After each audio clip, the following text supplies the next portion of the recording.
Class 11 political science के एक और शानदार चैप्टर नेशनलिज्म की रैपिड रिवीजन वीडियो में आप सभी का स्वागत है। बस इस वीडियो को एंड तक देख लीजिए, इसके बाद और कोई वीडियो देखने की जरूरत ही नहीं पड़ेगी, पूरा चैप्टर आपको समझ में आ जाएगा।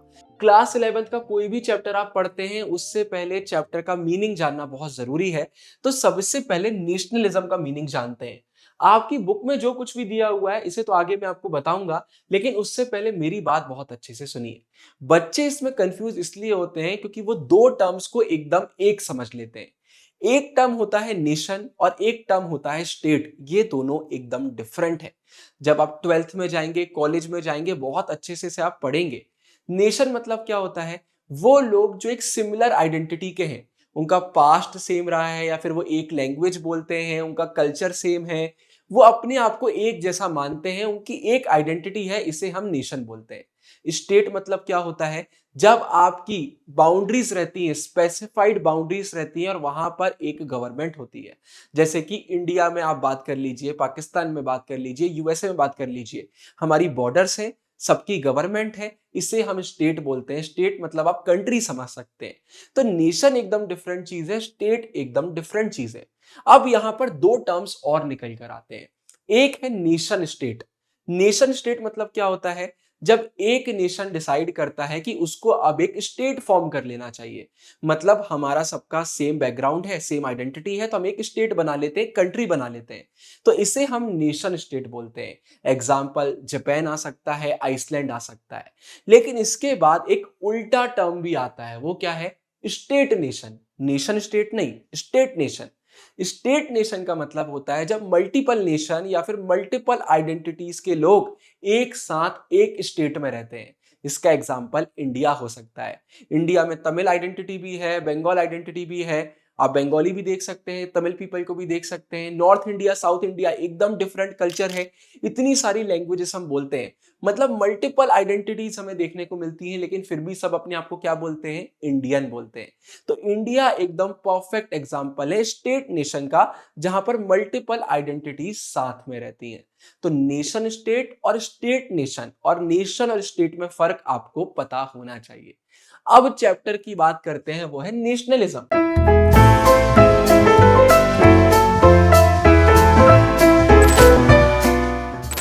सबसे पहले अगर हम नेशनलिज्म को डिफाइन करने की कोशिश करते हैं तो ये बहुत डिफिकल्ट है कि इसे हम प्रिसाइजली डिफाइन कर पाए।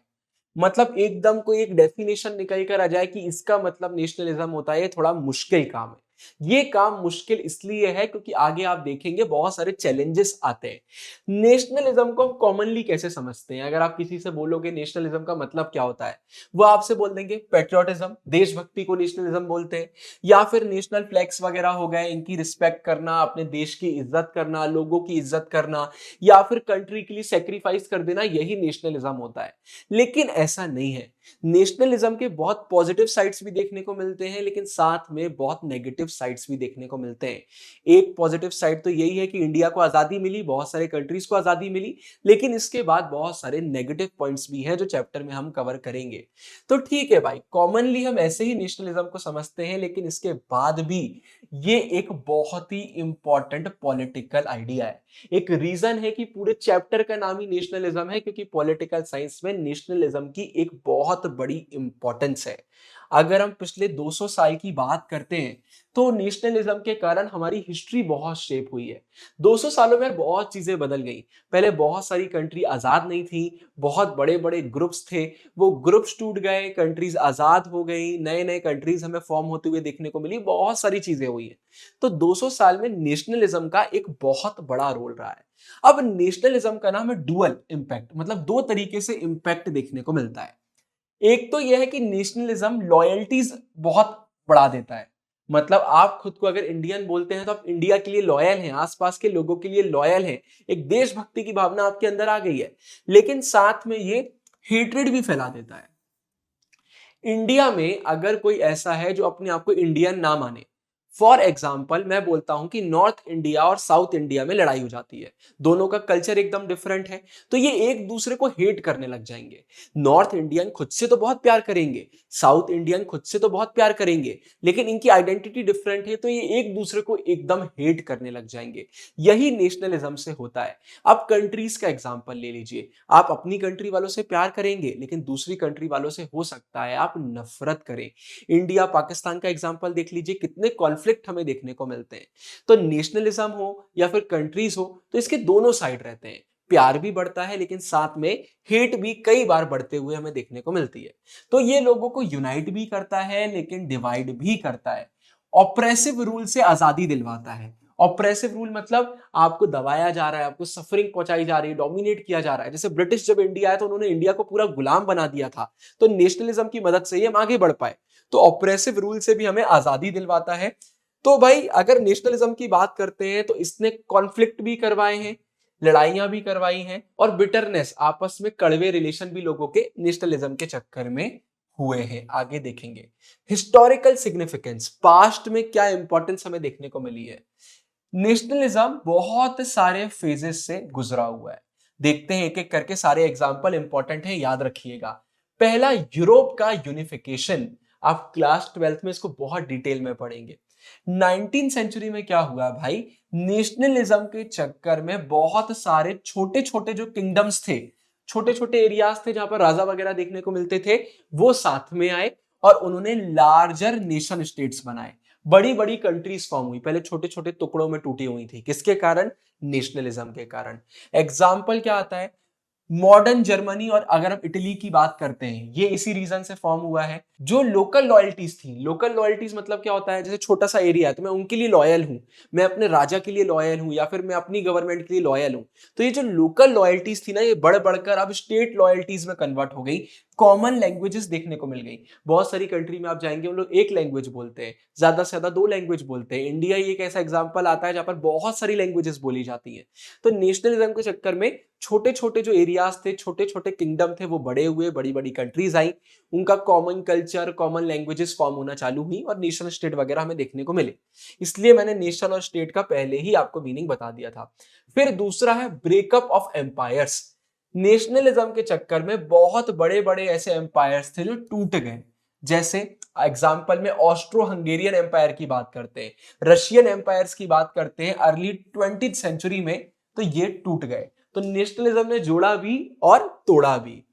ऑल्सो अगर हम ब्रिटिश की बात करते हैं, फ्रेंच, डच, पोर्टुगीज की बात करते हैं, इनके जो एशिया और अफ्रीका में एम्पायर्स थे, उन्हें भी इसी ने तोड़ा।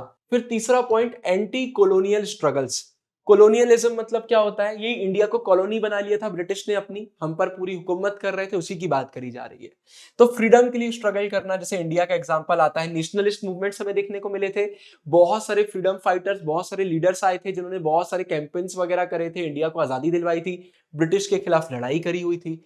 हमारा यही था और बहुत सारी कंट्रीज का यही था कि हमें इंडिपेंडेंट नेशन स्टेट्स बनाना है, फॉरेन कंट्रोल से हमें फ्री रहना है, हम फॉरेन कंट्रोल्स के चक्कर में नहीं फंसेंगे।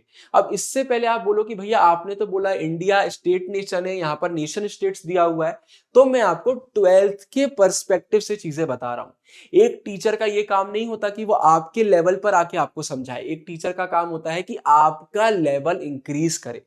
इसलिए मैं आपको वो बातें बता रहा हूं जो 12th में आपके मदद करेंगी। ये आपको 11th में इतना कोई दिक्कत नहीं आएगा, लेकिन 12th में ये कंफ्यूजन जब बढ़ जाता है तो ना सोशियोलॉजी समझ में आता है, ना पॉलिटिकल साइंस समझ में आता है। इसके बाद अगर हम मॉडर्न चैलेंज की बात करते हैं, अब हमें क्या चैलेंज देखने को मिलता है, तो ऐसा बिल्कुल भी नहीं है कि एक कंट्री फॉर्म हो गई तो वो कंट्री बहुत अच्छे से रह रही है।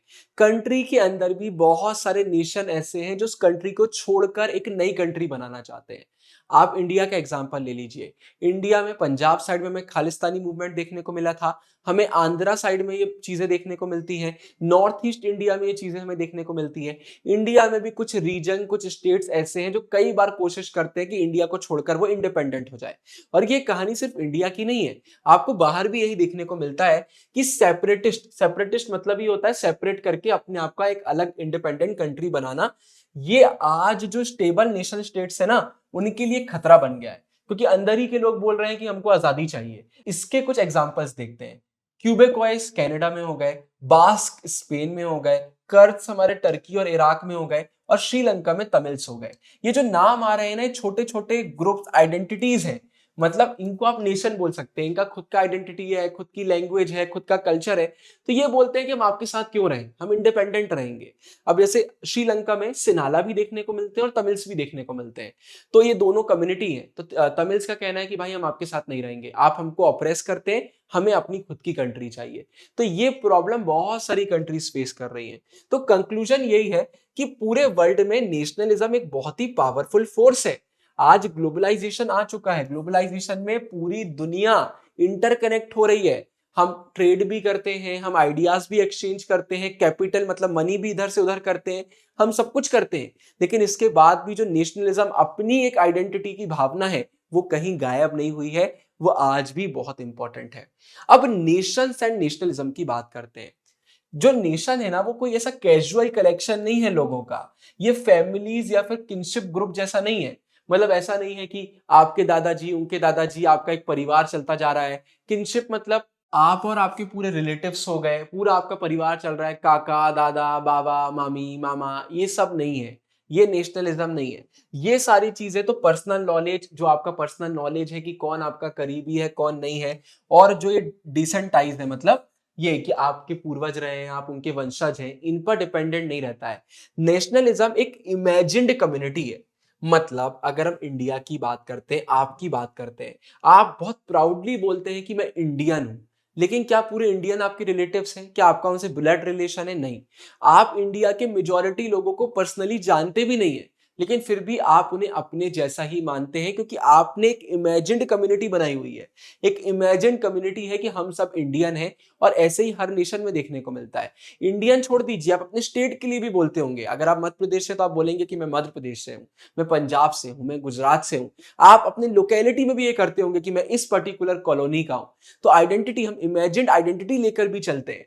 तो वही यहां पर बोला गया है। जो नेशन के मेंबर्स होते हैं वो कभी भी मीट नहीं करेंगे, या हो सकता है उनकी कोई ब्लड लाइन वगैरह में भी कनेक्शन ना हो अपने फेलो नेशनल्स के साथ, लेकिन इसके बाद भी ये सब साथ में रहते हैं, क्योंकि ये एक इमेजिन्ड कम्युनिटी है। और ये कम्युनिटी साथ में रह पाती है क्योंकि इन सबके साथ में कुछ बिलीव्स हैं, एस्पिरेशंस, कुछ चाहते हैं कि भाई हमारे साथ ऐसा हो, वैसा हो। हम बोलते हैं ना, इंडिया ऐसे आगे जाना चाहिए, ये होना चाहिए, हमें ये प्रॉफिट होना चाहिए, ऐसे वेलफेयर होना चाहिए।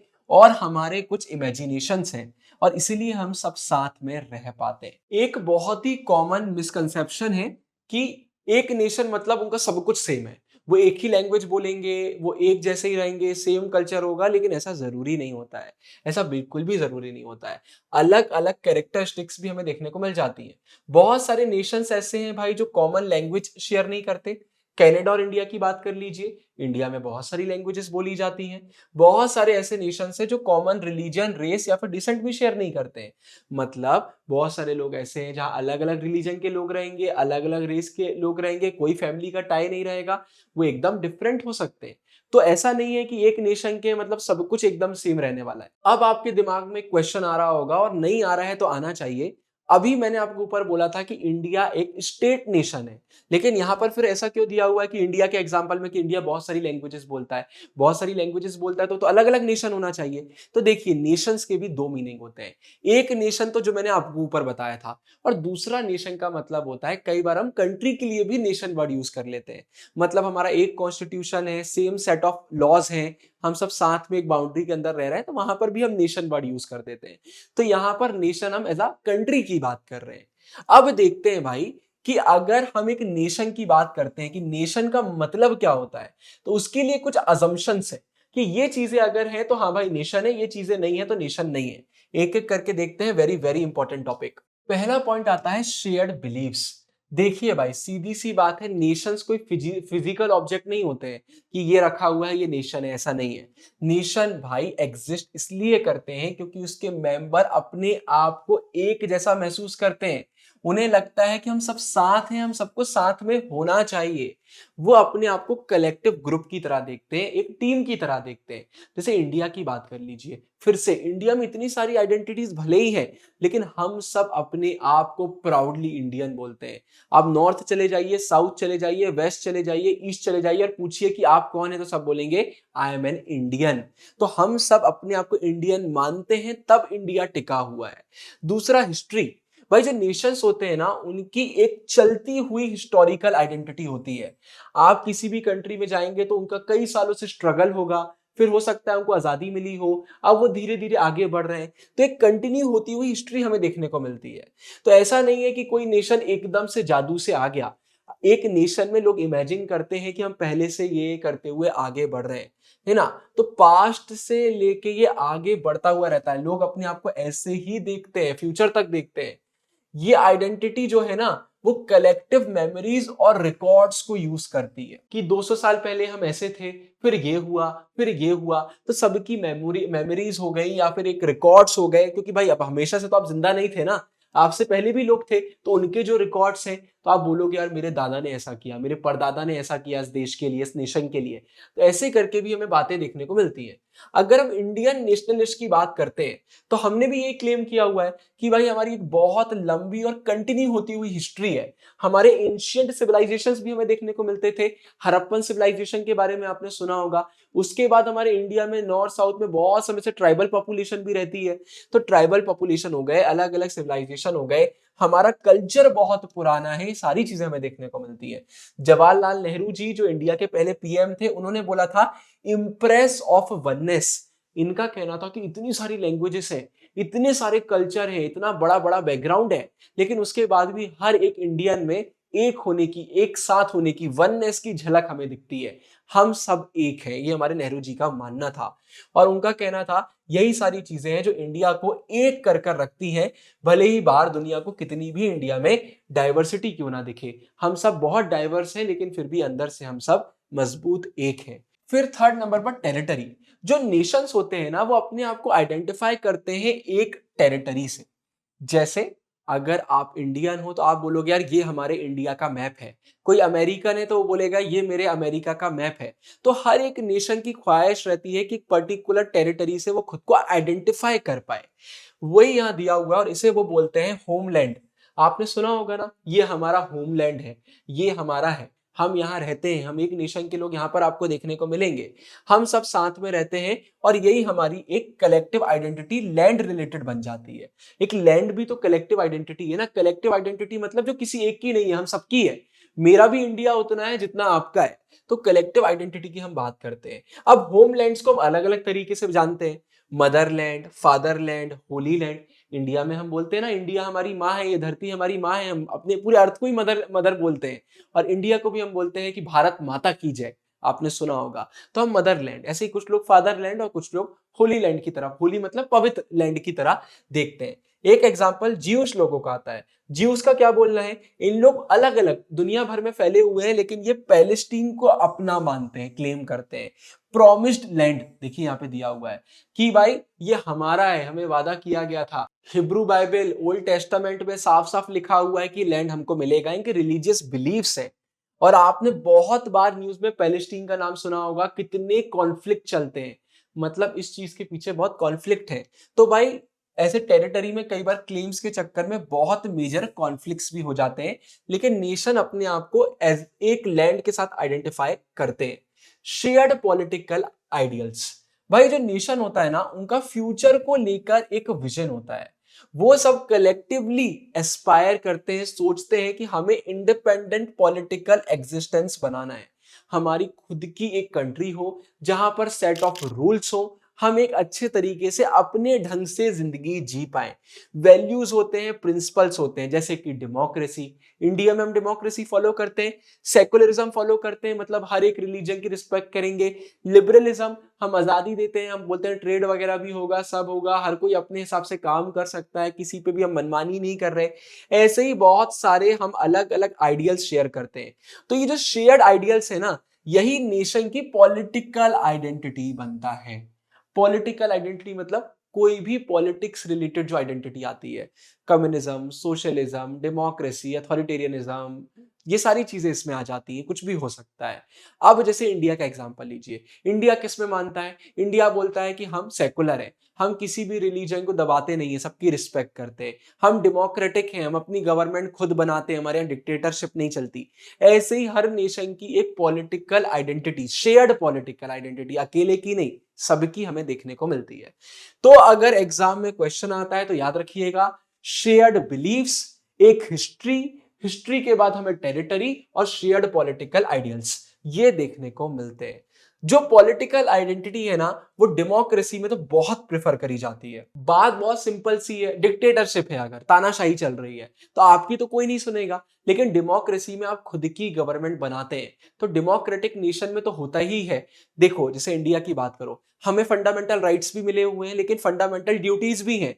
हम अपने देश की इज्जत करते हैं, लोगों की इज्जत करते हैं, रूल्स वगैरह भी फॉलो करते हैं, तो हमारे ऊपर भी ऑब्लिगेशंस वगैरह हैं। ऐसा नहीं है कि सिर्फ देश हमारे लिए करेगा, हमें भी देश के लिए करना है। तो डेमोक्रेसी में तो भाई पॉलिटिकल आइडेंटिटी बहुत हमें देखने को मिलती है, एक शेयर्ड कमिटमेंट देखने को मिलता है पॉलिटिकल वैल्यूज की तरफ, और ये तो बहुत एक इंपॉर्टेंट चीज है। जैसा मैंने कहा, हम ऑब्लिगेटेड भी रहते हैं, क्योंकि भाई हम एक दूसरे के राइट्स भी समझते हैं, उनकी रिस्पेक्ट भी करते हैं, अपने देश की भी रिस्पेक्ट करते हैं। अब एक टॉपिक आता है कि कल्चरल आइडेंटिटी प्रॉब्लमेटिक क्यों है। अगर आप किसी पर्टिकुलर कल्चर को खुद का मानते हैं कि मैं भी इस कल्चर को मानता हूं, मेरी आइडेंटिटी है, तो ये प्रॉब्लमेटिक क्यों है? तो यहां पर अलग अलग रीजंस दिए हुए हैं। कल्चरल आइडेंटिटी क्या हो सकता है? हमारा कॉमन रिलीजन है, हम कॉमन लैंग्वेज बोलते हैं, कुछ भी हो सकता है कल्चरल आइडेंटिटी। आपका पॉलिटिकल विजन नहीं है, आप ये नहीं बोल रहे कि मैं एक डेमोक्रेटिक कंट्री चाहता हूं, आप बोल रहे हैं कि मैं ये पर्टिकुलर लैंग्वेज का हूं, ये पर्टिकुलर कल्चर का हूं, और मैं खुद को इसी से आइडेंटिफाई करता हूं। तो यहां पर फिर प्रॉब्लम होने लग जाती है, क्योंकि अगर आप किसी एक चीज से प्यार कर रहे हैं तो इसका मतलब है कि किसी एक चीज से आप प्यार नहीं कर रहे हैं, ऐसा भी तो है ना। आप बोल रहे हो कि आपको रेड कलर पसंद आता है, इसका मतलब है कि ब्लू कलर आपको पसंद नहीं आता है, या हो सकता है थोड़ा बहुत आता है, कुछ भी हो सकता है, बट मैं एग्जांपल दे रहा हूं कि किसी एक चीज से बहुत मोहब्बत का मतलब होता है बाकी चीजों से उतनी मोहब्बत ना होना, और वही हमें यहां देखने को मिलता है। सबसे पहला जो थ्रेट निकल के आता है वो है अथॉरिटेरियनिज्म। अथॉरिटेरियनिज्म मतलब क्या होता है? अथॉरिटी आ जाना, लोगों का नहीं सुनना, वही अथॉरिटी सबको दबाने का काम कर रही है, नाम से ही पता चल रहा है। बहुत सारे रिलीजन ऐसे रहते हैं जो इंटरनली डाइवर्स रहते हैं, मतलब बहुत सारे सेक्ट्स रहते हैं। सेक्ट्स का मतलब क्या होता है? जैसे इस्लाम की बात करते हैं, सुन्नी भी हैं, शिया भी हैं। अगर हम हिंदुइज्म की बात करते हैं तो शैविज्म भी है और वैष्णविज्म भी है। अगर हम बात करते हैं क्रिश्चियनिटी की, तो हमें प्रोटेस्टेंट भी देखने को मिल जाते हैं और कैथोलिक भी देखने को मिल जाते हैं। तो अलग अलग रिलीजन में भी बहुत डाइवर्सिफिकेशन है। ऐसा नहीं है कि कोई हिंदू है, वो हिंदू के अंदर भी बहुत कुछ हो सकता है, कोई मुस्लिम के अंदर भी कुछ कुछ हो सकता है। तो बहुत हमें डाइवर्सिटी अंदर भी देखने को मिल जाती है, ऐसा नहीं है कि एकदम सेम है। तो अगर इन डिफरेंसेस को आप इग्नोर कर देंगे तो भाई फिर दिक्कत होने लग जाती है। मान के चलिए, अगर एक रिलीजन बोलता है कि हम सिर्फ इसी आइडेंटिटी को मानेंगे, बाकी को नहीं मानेंगे, तो आप बाकी को दबाने लग जाएंगे, और आप उनको दबाएंगे मतलब आप वही अथॉरिटेरियनिज्म लेकर आने लग जाएंगे। आप उनकी नहीं सुनेंगे, अपनी चीजें उन पर थोपने की कोशिश करेंगे। तो नेशनलिज्म का कभी ये मतलब नहीं होता है, कल्चरल आइडेंटिटी का कभी ये मतलब नहीं होता कि हमारा कल्चर ही आप अपना लीजिए। मतलब हम ये नहीं बोलेंगे कि हम इन पर्टिकुलर गॉड की पूजा करते हैं तो आप सब भी यही करिए, क्योंकि अगर हम ऐसा करेंगे तो हम उनके जो कल्चरल आइडेंटिटी है उसको उनसे छीन रहे हैं, तो फिर दिक्कत तो होगी। थ्रेड टू आता है एक्सक्लूजन। भाई बहुत सारी सोसाइटीज कल्चरली डाइवर्स होती है, बहुत सारे कल्चर देखने को मिलते हैं। तो अगर आप कोई सिंगल लिंग्विस्टिक मतलब क्या होता है? भाषा, कोई एक भाषा उन पे थोपेंगे, या फिर कोई एक रिलीजियस आइडेंटिटी उन पर थोपेंगे, और आप कुछ ग्रुप्स को एक्सक्लूड कर देंगे। आप बोल देंगे कि नहीं, अगर आप इन चीजों में नहीं मान रहे तो आप अलग हो जाइए। और अगर आप ये नहीं भी बोलते हैं और आप एक ही चीज थोप रहे हैं, तो कुछ लोग बेचारे अपने आप अलग हो जाते हैं, क्योंकि आपने उनकी रिस्पेक्ट ही नहीं करी, उनकी आइडेंटिटी की रिस्पेक्ट ही नहीं करी। तो ऐसे में फिर क्या होता है? डेमोक्रेटिक जो आइडियल्स हैं वो हार्म होते हैं, क्योंकि डेमोक्रेसी क्या बोलता है? सब इक्वल है, सबकी रिस्पेक्ट करना है, ये सारी चीजें खत्म हो जाती हैं। सबको आप सही ट्रीटमेंट नहीं दे पाते, सबको आप लिबर्टी नहीं दे पाते। कुछ लोगों को आप अच्छा ट्रीट कर रहे हो, कुछ लोगों को आप दबा रहे हो। तो दूसरा आता है एक्सक्लूजन। तो इसका आइडेंटिटी का कंक्लूजन यही आता है कि अगर हम डेमोक्रेसीज की बात करते हैं, तो डेमोक्रेसी में भाई हमें कॉन्स्टिट्यूशनल वैल्यूज पर ज्यादा फोकस करना चाहिए, ना कि स्पेसिफिक कल्चर, रिलीजन या लैंग्वेज पर। मतलब कॉन्स्टिट्यूशन में बोला गया है सब इक्वल है, तो उस पर फोकस करना चाहिए। ये नहीं बोलना चाहिए कि हमारी ये लैंग्वेज है तो हम इन्हीं लोगों को सपोर्ट करेंगे, ये हमें नहीं करना चाहिए। और अगर हम नेशन की भी बात करते हैं, तो नेशन को हमेशा हमें पॉलिटिकल टर्म्स में ही इमेजिन करना चाहिए कि भाई हमारी ये पॉलिटिकल आइडेंटिटी है, हम ये डेमोक्रेसी फॉलो करते हैं, हम सेकुलरिज्म फॉलो करते हैं। हमें अपनी कल्चरल आइडेंटिटी दूसरों पर नहीं थोपना चाहिए, इससे फिर बाद में दिक्कतें आती हैं। नेशनल सेल्फ डिटर्मिनेशन, जितने भी नेशंस होते हैं ना, वो कोशिश करते हैं कि उन्हें खुद को गवर्न करने का राइट मिल जाए, मतलब उनकी खुद की गवर्नमेंट हो, वो अपने ऊपर खुद रूल कर पाए, कोई और उनके ऊपर रूल ना करे, और अपने फ्यूचर को खुद ही देख पाए, उसको संवार पाए। और इसी को हम बोलते हैं राइट टू सेल्फ डिटर्मिनेशन, याद रखिएगा। यही है राइट टू सेल्फ डिटर्मिनेशन, कि हमें खुद की गवर्नमेंट होने का राइट होना चाहिए, हम खुद को गवर्न कर पाए और अपना फ्यूचर शेप कर पाए। ये जो क्लेम है ना, ये अपने आप के लिए एक आइडेंटिटी सीक करता है, कि हमें लोग एक कंट्री की तरह जाने, हमारी एक पॉलिटिकल आइडेंटिटी या फिर स्टेट होना चाहिए जो इंटरनेशनल कम्युनिटी रिकॉग्नाइज करे। मतलब मान के चलो आप और मैं बोल रहे हैं कि हम इंडियन है, लेकिन बाहर कोई हमें इंडियन नहीं मान रहा, तो क्या हमारे इंडियन होने का कोई मतलब भी है? बिल्कुल मतलब नहीं है। जब तक आपको इंटरनेशनल रिकॉग्निशन नहीं मिलेगी तो आइडेंटिटी का कोई रोल नहीं बचता। तो ये यही चाहते हैं कि हमें तो अपना स्टेट बनाना है, अपनी कंट्री बनाना है, लेकिन साथ में पूरी दुनिया भी उसको रिकॉग्नाइज करे। तो राइट टू सेल्फ डिटर्मिनेशन याद रखिएगा। अब वन कल्चर वन स्टेट, ये एक लहर थी भाई, जहां पर बोला जा रहा था कि हमारा एक ही कल्चर होना चाहिए और एक ही नेशन, एक ही स्टेट होना चाहिए। हर कोई एक लैंग्वेज बोले, सेम ट्रेडिशन फॉलो करे और हम एक स्टेट बना लेंगे, मतलब अलग अलग कल्चर नहीं होना चाहिए। 19th सेंचुरी यूरोप में ये हमें देखने को मिल रहा था, वन कल्चर वन स्टेट बहुत ही पॉपुलर हो गया था। नोशन मतलब बिलीफ, ये बिलीफ बहुत ही पॉपुलर हो गया था। और इस आइडिया को वर्ल्ड वॉर वन 1914 से 1918 तक वर्ल्ड वॉर वन चली थी, उसके बाद यूज किया गया। वर्ल्ड वॉर वन के बाद क्या हो रहा था, यूरोप में ना बाउंड्रीज बनाई जा रही थी कंट्रीज के लिए, तो इन्होंने बोला हम इसी चीज को यूज करते हैं, एक बाउंड्री के अंदर एक ही कल्चर रहना चाहिए, एक कंट्री के अंदर एक से ज्यादा कल्चर नहीं होना चाहिए। इन्होंने इसको इंप्लीमेंट कर दिया। तो ये जो रीऑर्गेनाइजेशन हुआ ना, इसके कारण बहुत सारी चीजें हुई। पहले बहुत सारी पॉपुलेशन को माइग्रेट करना पड़ा, क्योंकि भाई आप अगर दूसरे कल्चर के हो, यहाँ कोई दूसरा कल्चर है, आपको जाना पड़ेगा, आपको वाली कंट्री जाना पड़ेगा जहां पर आपका कल्चर फॉर्म हो रहा है, क्योंकि एक कल्चर का एक ही कंट्री फॉर्म हो रहा है। बड़ी दिक्कत है। बहुत सारे लोगों को डिस्प्लेस किया गया, और इस चक्कर में भाई बहुत सारे तो कम्युनल वायलेंस के विक्टिम बन गए।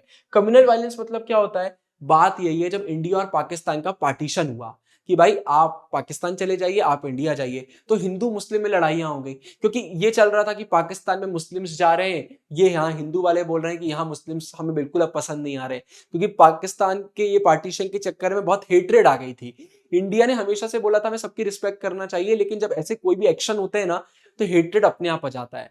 तो अलग अलग कल्चर्स के बीच में हमें ऐसे कॉन्फ्लिक्ट्स वगैरह भी देखने को मिल जाते हैं।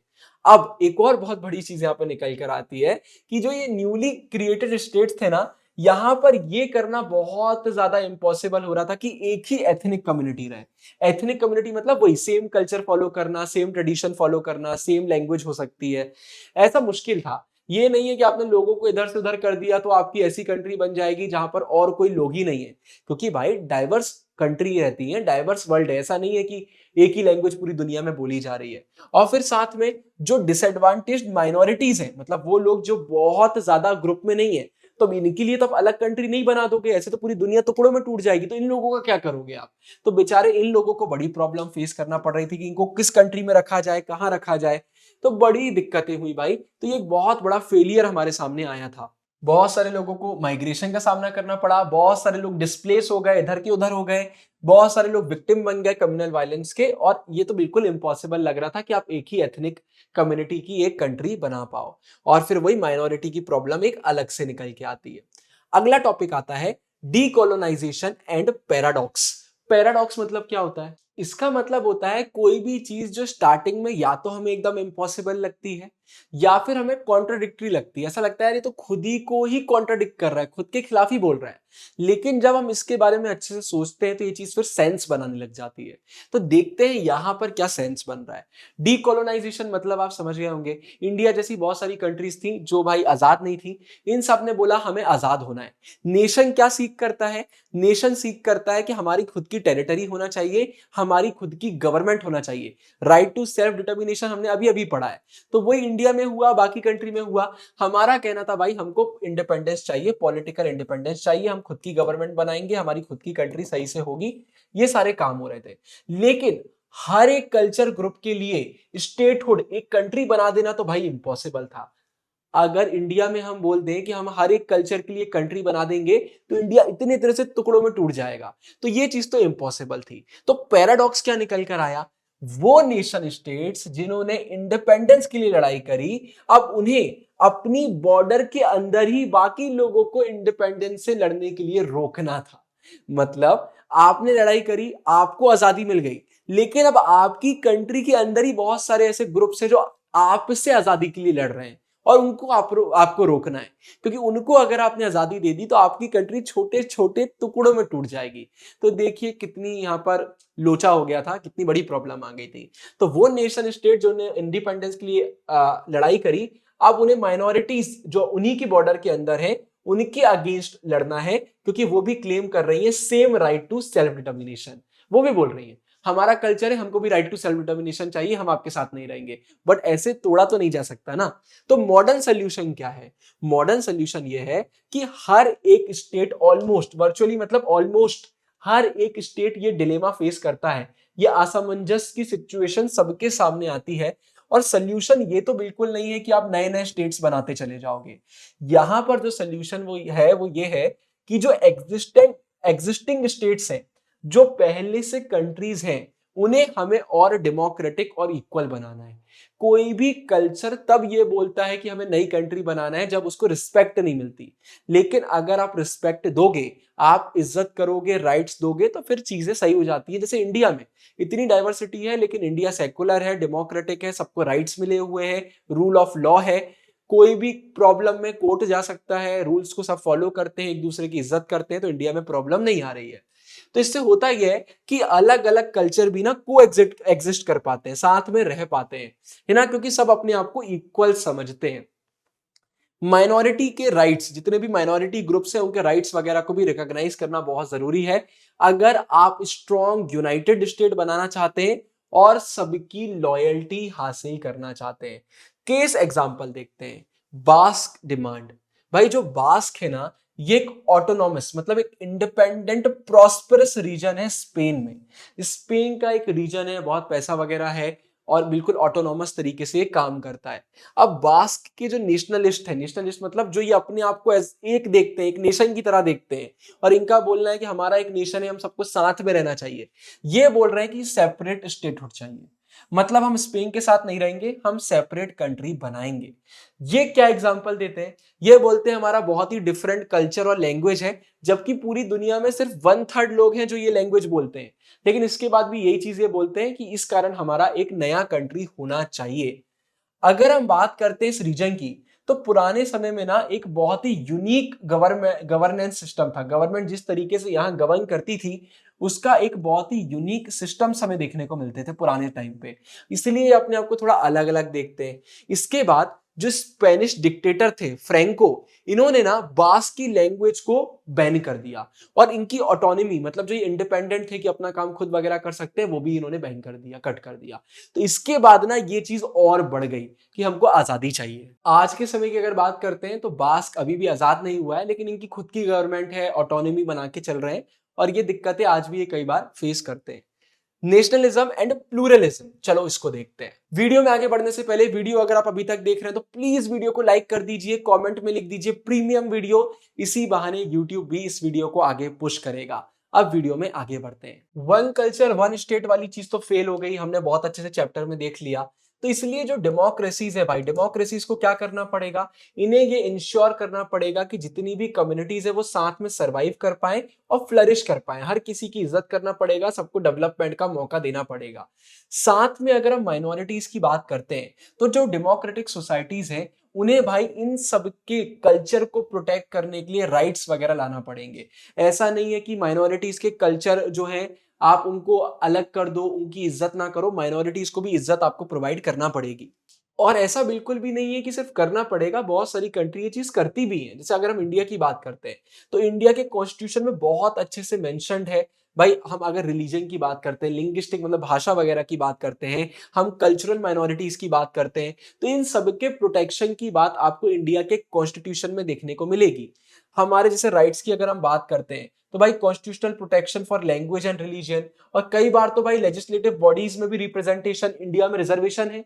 आप देखोगे चाहे एजुकेशन हो, चाहे गवर्नमेंट फॉर्म करने की बात हो, एसटी, एससी, ओबीसीज वगैरह को अलग अलग जगह पर अलग अलग हिसाब से रिजर्वेशन हमें देखने को मिलता है। तो इंडिया जितने भी माइनॉरिटीज वाले हैं या फिर ऑप्रेस सेक्शन है, अलग अलग कम्युनिटी के लोग हैं, उन सबको इज्जत देने का काम करता आया है। तो इंडिया में ये चीज हमें देखने को मिलती है। जो नेशनल आइडेंटिटी है कि हम सब साथ हैं, ये हमारा नेशन है, वो इंक्लूसिव होना चाहिए। मतलब हर एक कम्युनिटी को इंक्लूड करने की आदत होना चाहिए। भाई हर कल्चरल कम्युनिटी की अपनी अपनी यूनिक कंट्रीब्यूशन है, अपना अपना इंपॉर्टेंस है, तो उसकी हमें इज्जत करना चाहिए। अगर हम उसकी इज्जत नहीं कर रहे हैं तो ये चीज सही नहीं है।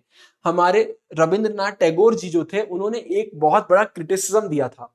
उनका ये कहना था कि मैं कॉलोनियल रूल के तो खिलाफ हूं, मतलब ब्रिटिश लोगों को इंडिया से चले जाना चाहिए, लेकिन मैं नैरो नेशनलिज्म के भी खिलाफ हूं।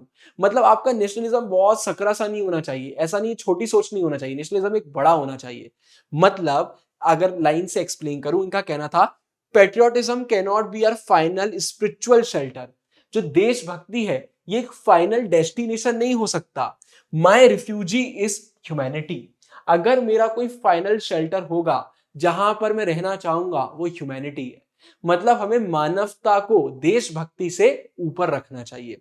इनका यह भी कहना था कि अगर आप वेस्ट को कंप्लीटली इग्नोर कर देंगे, वेस्ट मतलब यूएसए और उससे रिलेटेड जितनी भी कंट्री है जिनका कल्चर इंडिया से एकदम डिफरेंट है, उनको अगर आप रिजेक्ट कर देंगे और आप यही बोलेंगे कि भाई हम सिर्फ इंडियन ट्रेडिशंस की बात करते हैं, इसलिए हम बाकी लोगों की बिल्कुल नहीं सुनेंगे, तो ऐसे में उनके हमारे रिलेशन खराब हो जाएंगे और ये चीज इंडिया के लिए बिल्कुल भी सही नहीं है ना।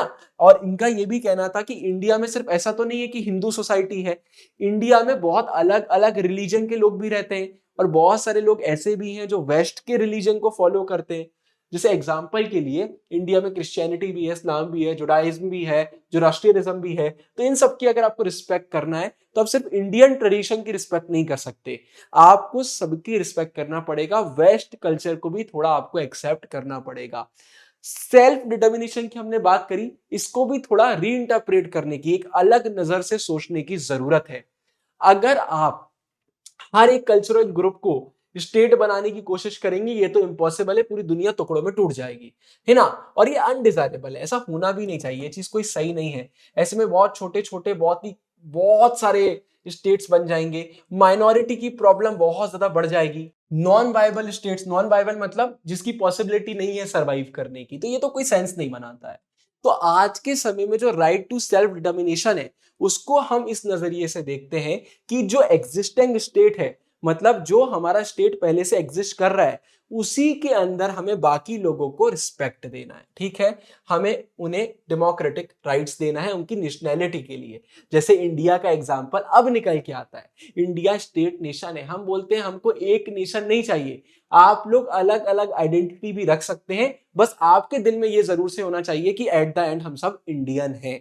तो आपको एक कंट्री में अलग अलग आइडेंटिटीज की भी रिस्पेक्ट करना पड़ेगी, जिससे माइनॉरिटी की प्रॉब्लम भी ना हो, आपको सरवाइव करने में भी दिक्कत ना आए और बहुत छोटे छोटे टुकड़ों में भी हम ना टूटे। तो फाइनल थॉट तो यही निकल के आता है भाई कि अगर हम डेमोक्रेसी में आइडेंटिटी की बात करते हैं तो बहुत मल्टीपल हमारी आइडेंटिटीज है। हमारा जेंडर, रिलीजन, लैंग्वेज, कास्ट, बहुत सारी चीजें, लेकिन हमारे जो आइडेंटिटी के क्लेम्स होते हैं, है ना, हमें इन्हें कभी भी रिजेक्ट नहीं करना चाहिए। आप खुद के एक्सेप्ट कर रहे हैं वो ठीक है, लेकिन बाकियों के भी आपको एक्सेप्ट करना चाहिए। अगर आप बाकियों की आइडेंटिटी को एक्सेप्ट नहीं करेंगे तो वायलेंस भी होगा, डिवीजन भी होगा, और ऐसा बिल्कुल भी नहीं होना चाहिए। तो जो पॉलिटिकल आइडेंटिटी होती है एक सिटीजन की, अगर हम पॉलिटिकल आइडेंटिटी की बात कर रहे हैं तो सारे डिफरेंट आइडेंटिटीज को हमें साथ में लेकर चलना चाहिए, उनको अलग नहीं छोड़ना चाहिए। अगर आप इनटॉलरेंट हैं, मतलब दूसरों को बिल्कुल सहन नहीं कर रहे हैं, और होमोजेनाइजिंग मतलब एक करने की कोशिश करना, यूनिफॉर्म करने की कोशिश करना, सब सेम लैंग्वेज बोलेंगे, सेम कल्चर फॉलो करेंगे, ऐसा कुछ भी अगर आप करेंगे तो ये बहुत डेंजरस है ना। ऐसा हमें बिल्कुल भी नहीं करना चाहिए, ये नेशनलिज्म बिल्कुल भी सही नहीं है। और इसी के साथ ये वीडियो हमारा कंप्लीट होता है। अगर आपको वीडियो पसंद आया तो प्लीज वीडियो को लाइक करिएगा, ज्यादा से ज्यादा दोस्तों के साथ शेयर करिएगा, कमेंट में प्यार बरसाइए। पूरी वीडियोस आ रही हैं, आपको प्लेलिस्ट मिल जाएगी, ऊपर एंड स्क्रीन में भी डाल रहा हूं, डिस्क्रिप्शन में आपको फ्री नोट्स भी मिल जाएंगे, डेट्स वगैरह के पीडीएफ भी मिल जाएंगे। इस वीडियो के लिए इतना ही, साइनिंग ऑफ गुरु भैया, ढेर सारा प्यार।